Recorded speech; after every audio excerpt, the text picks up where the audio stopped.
எல்லாருக்கும் வணக்கம். என் பேர் கருணா. இன்னைக்கு நான் எங்க இருக்கேன் அப்படின்னு பாத்துக்கிட்டீங்கன்னா மதுரை மாவட்டத்தில் இருக்கிற சோழவந்தானுக்கு கீழே இருக்கிற விக்கிரமங்கலம், அதுக்கு கீழே இருக்கிற நடுமுதலைக்குளம் அங்க இருக்கிற இங்க எங்க இருக்கு அப்படின்னு பாத்துக்கிட்டீங்கன்னா ஒரு சமணர் மலையில இருக்கிறேன். இங்க மேல சமணர் படுகை, அப்புறம் தமிழ் கல்வெட்டுகள், பிராமிய எழுத்துக்கள் இது எல்லாமே இருக்கு அப்படின்னு சொல்றாங்க. என்னடா அடிக்கடி சமணர் கோயிலுக்கு மட்டுமே போறியா அப்படின்னு கேக்குறீங்களா?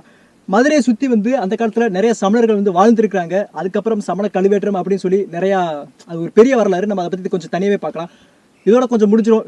இந்த வாரம் ஃபுல்லாகவே கொஞ்சம் சமணர் மலையாக தான் இருக்கும், கொஞ்சம் அட்ஜஸ்ட் பண்ணிக்கோங்க. இன்றைக்கி இந்த சமணர் மலையில் இருக்க இது கிட்டத்தட்ட 2ஆம் நூற்றாண்டை சேர்ந்த ஒரு சமணர் மலை.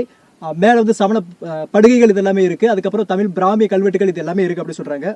இது ஒரு ரொம்ப ரொம்ப சின்ன மலை. இப்போ நான் கொஞ்சம் மேலே ஏற ஆரம்பிச்சிட்டேன். நீங்கள் ஏறினீங்க அப்படின்னா ஒரு 10 நிமிஷம் மலை உச்சிக்க எங்கள் மேலே வந்துடலாம். உங்களுக்கு மேலே எப்போ இருக்குன்னு காட்டுறேன். வாங்க வீடியோக்குள்ள போகலாம்.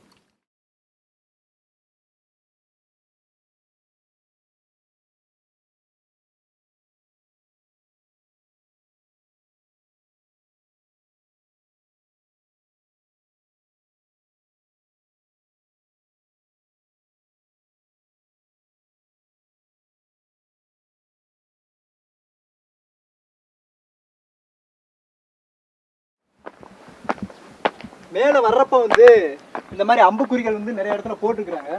நீங்கள் பார்த்துட்டே வரலாம். இந்த சின்ன மலை இதை பார்த்துட்டு அதுக்கப்புறம் பெரிய மலை ஏறலாம். சின்ன மலையிலே அம்புக்குறிகள் போட்டிருக்காங்க. உங்களுக்கு தெரியும் தெரியல. மேலே ஏற ஒரு சின்ன மலை தான். இப்படி மேலே ஏறி வந்தீங்கன்னா இங்கிட்ட அம்புக்குறி போடுது. அப்படியே மேலே அங்கிட்ட அம்புக்குறி, அங்கிட்ட ஏணிலாம் வச்சு ஏறுது. கொஞ்சம் ஜாக்கிரதாகவே ஏறணும். வாங்க போகலாம்.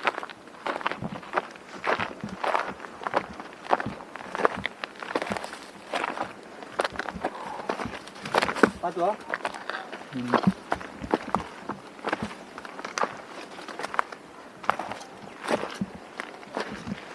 எல்லாமே உடஞ்சிருக்கு, கொஞ்சம் ஜாக்கிரதையா வாங்க.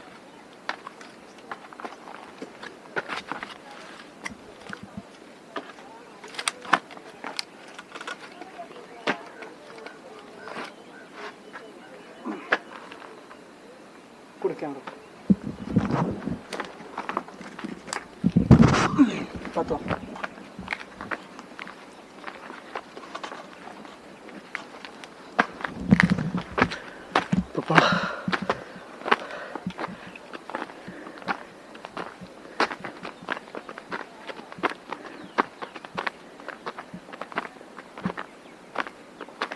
எழுதியிருக்கிறாங்க சமண படுகைகளுக்கு இந்த பக்கம் போகணும் அப்படின்ட்டு, அப்படியே சுனைக்கு அந்த பக்கம் போகணும் அப்படின்னு எழுதியிருக்காங்க. நம்ம ஃபஸ்ட்டு இந்த சமண படுகைகளை பார்த்துட்டு வரலாம்.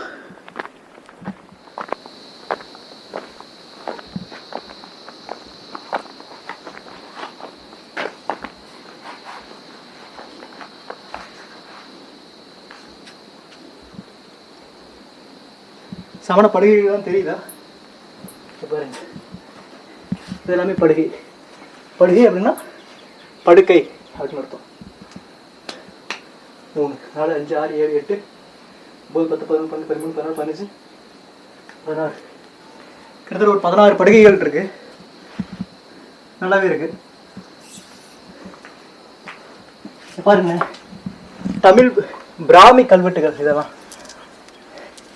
ஏன்னா இப்போ நம்மளால படிக்க முடியாது. கீழே வர்றப்ப நான் உங்களுக்கு போட்டுருவோம். ஒரு சின்ன மலை. இங்கே நல்லா இருக்கு இயற்கையாகவே. இங்கே இயற்கையாகவே கொஞ்சம் குளிர்ச்சியாக இருக்கு. இவ்வளோ பெரிய மலையில் கொஞ்சம் நேரம் ஓய்வு எடுக்கலாம் இந்த படிக்கிற கம்பளப்படுத்துக்கு.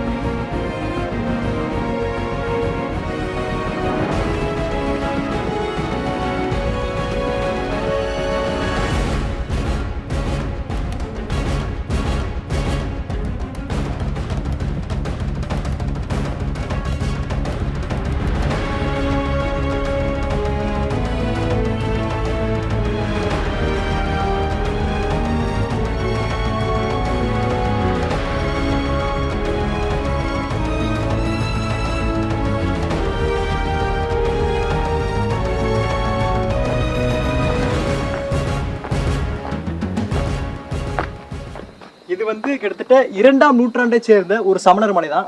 சமணர் படுகைகள் இருக்கு, அப்புறம் இந்த பிராமிய கல்வெட்டுகள் நான் காமிச்சல அதெல்லாம் நீங்க பார்க்கலாம்.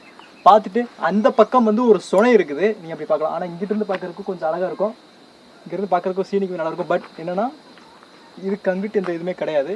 நீங்க நிக்கிறப்ப கொஞ்சம் ஜாக்கிரதையா போயிருந்தீங்க பாருங்க, அழகா இருக்கும். அப்படியே பார்த்துட்டு வாங்க, உங்களை நான் சுனைக்கு கூட்டு போறேன்.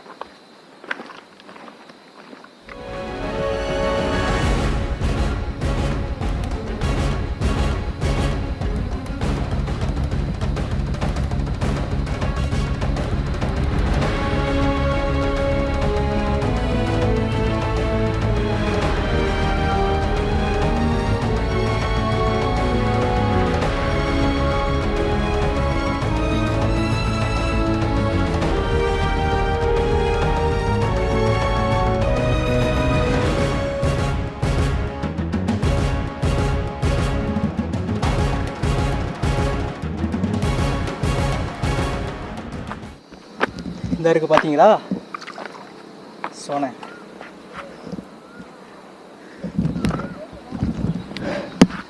சொன்ன தண்ணி மேலே ஏறி வந்தீங்க அப்படின்னா வந்துட்டு இந்த மலையோட மையப்பகுதி மாதிரி இந்த இடத்துல இருக்குது. ஓகே, அந்த காலத்தில் சமணர்கள் இதை யூஸ் பண்ணியிருப்பாங்கன்னு நினைக்கிறேன்.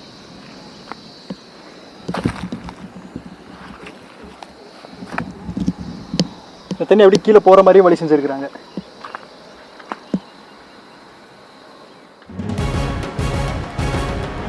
ஓகே, இது வந்து ஒரு சின்ன மலை, ரொம்ப ரொம்ப சின்ன மலை அப்படி சொல்லலாம். ஒரு 10 நிமிஷம் அதிகபட்சம் போச்சுன்னா உங்களுக்கு 15 நிமிஷம் அதுக்குள்ளே நீங்கள் ஏறிடலாம். இது வந்து ஒரு வரலாற்று தெரிஞ்சுக்கிறதுக்கு ஒரு அற்புதமான இடம். ஒரு சமணர் படுகைகள், தமிழ் பிராமிய கல்வெட்டுகள் இது எல்லாமே இருக்குது.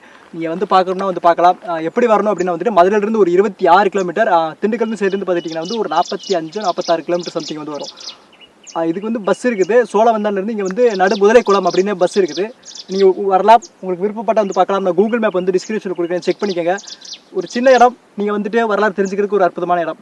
இந்த வீடியோ முடிஞ்சிச்சு, இந்த வீடியோ பிடிச்சிருக்கு நம்புறேன், இந்த இடமும் பிடிச்சிருக்கு நம்புறேன். பிடிச்சிருந்தா வந்து லைக் பண்ணுங்கள், பிடிக்கல வந்து டிஸ்லைக் பண்ணுங்கள், அப்புறம் ஷேர் பண்ணுங்கள். வேறு எந்த இடத்துக்கு போகலாம் அப்படின்னு கமெண்ட்டில் சொல்லுங்கள், அந்த இடத்துக்கு போகலாம், அதை பற்றி தெரிஞ்சுக்கலாம். இந்த ஒரு வாரம் வந்து சமணர் கோயில், இதோட வந்து மதுரை சுற்றி இருக்க சமணர் மலை எல்லாமே நம்ம கவர் பண்ணிட்டோம். இன்னும் ஒரு 2-3 நாளைக்கு சமணர் மட்டும் தான் வரும், ஆனால் கொஞ்சம் அட்ஜஸ்ட் பண்ணிக்கோங்க. நாளைக்கு பார்க்கலாம் 5 மணி, மறந்துடாதீங்க 5 மணி. இந்த மலையும் வெட்டி எடுத்துக்கிட்டு இருக்காங்க, நீங்கள் பார்த்தீங்கனாலே தெரியும். இது ரொம்ப ஒரு வருத்தமாக இருக்குது. நீங்கள் விக்ரமமங்கலம் இல்லை இந்த நடுமுதலைக்குளம் இங்கே இருக்கீங்க அப்படின்னா இதை பற்றி நீங்கள் என்ன நினைக்கிறீங்க, இங்கே என்ன நடந்துக்கிட்டு இருக்குது அப்படின்னு கமெண்ட்டில் சொல்லுங்கள். இதை பற்றி நீங்கள் என்ன நினைக்கிறீங்க அப்படின்னும் மற்றவங்க வேறு எங்கே இருந்தாலுமே நீங்களும் கமெண்ட்டில் சொல்லுங்கள். நடுமுதலைக்குளம், விக்ரமமங்கலம், சோழவந்தான், மதுரை.